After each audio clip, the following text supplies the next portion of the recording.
sit down and talk about your teen. Say, I noticed that you didn't eat breakfast or lunch, and now you're just barely eating dinner or something going on. It's better to have that conversation when you first notice problems with eating. Hi, welcome to this episode of Detroit Peds Talk at Wayne Pediatrics. I'm your host, Dr. Jamil Smith, pediatric psychologist at Wayne Pediatrics, and I am so excited today. One of the things that we know is it's a holiday season, and as we think about however we celebrate and whether we're going to be around family, one thing we know is that this is the season where gathering and eating and being with those that we care about happens often. And so we wanted to talk about, how do you think about meal planning if that's important to your family? How do you think about maybe disordered eating if you have concerns about your young person and whether they are eating in a way that is healthy? So I brought today with us two experts here at Wayne Pediatrics. We have Derek Johnson. He's our resident dietitian, and he's going to give us some tips to be thinking about. And then we have our adolescent pediatrician, Sharon Marshall. So thank you so much, Dr. Marshall and Derek.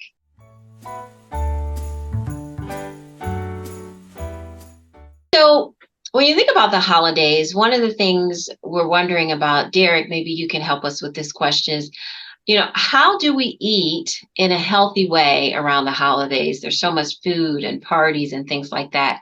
What are some things that families and parents can be thinking about to help them make good choices? An important thing around the holidays, just remember that these are a couple days out of the year. So keeping our same eating patterns that we would throughout the week, except for these special days, is important. And then when gathering around family and eating food, eat the food that you enjoy, but also within reason and using proper portioning so we're not overeating throughout those days, multiple days in a row. Yeah. So just, keeping to your routine, not sort of losing it with all of the fun that may be happening. Yeah. Yeah.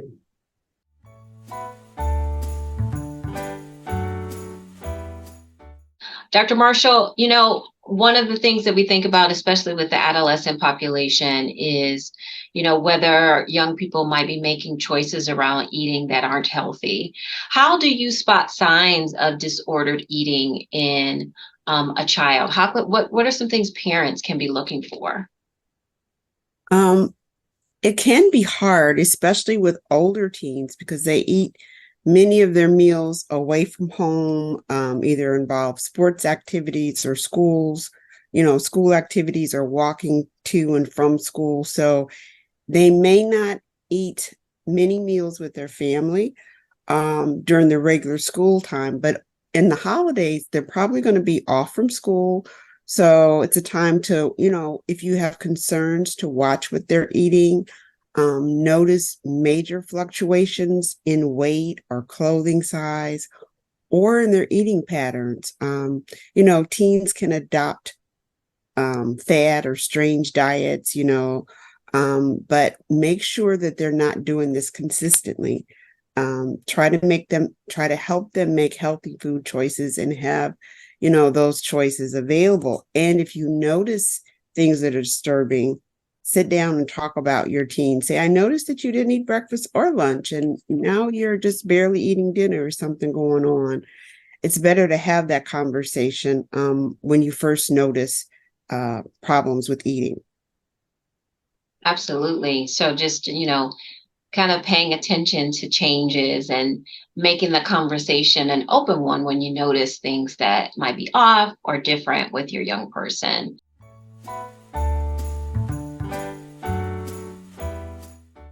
And so I wonder from both of you if you could help us understand, how do you assist any concerns with disordered eating or meal planning in the clinic? When a young person or a parent presents and these may be concerns, what are some ways that you support our families, Derek? I think helping them get on a schedule of eating. People typically eat on schedules and they'll eat the same thing, kind of the same routine every day.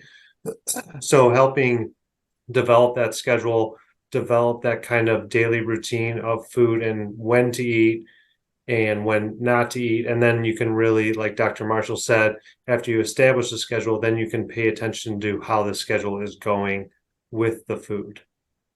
Okay. And Dr. Marshall, how do you support our families within the clinic?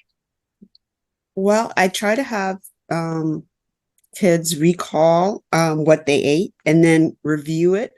And oftentimes what kids think is healthy, it's not, and parents may not be aware.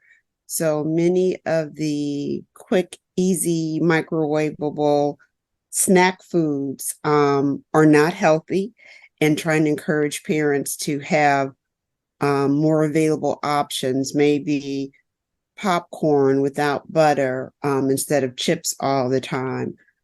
It's hard to provide fresh fruit for teenagers because they tend to eat some of it now and then a lot of it goes to waste. So trying to, buy fruits that are healthy options that the family can afford, that the teen will eat in proper amounts. And then if there are problems, like parents will say, I noticed that they didn't eat dinner for 3 days in a row. Talk about, what was going on. Why weren't you eating? And let them know that not eating is a bad thing. It's not good for their body. They won't feel well, and try to take that conversation forward if there seems to be a problem. Yeah.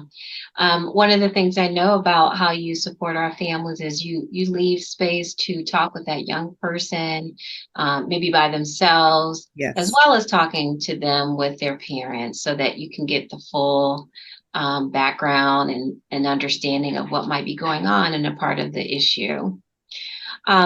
Well, thank you so much, Derek and Dr. Marshall, for giving us some things to consider so that we can get through the holidays in a healthy way with how we're eating. And if you have any questions about your child in terms of their diet or some eating patterns that don't seem to be healthy, please consider Wayne Pediatrics. You can visit us at waynepediatrics.org. And we have new episodes of Detroit Peds Talk posting on all of our social media platforms each month. And remember, pediatricians are the best option for the medical needs of your children. Take care and happy holidays. Happy holidays. Thanks.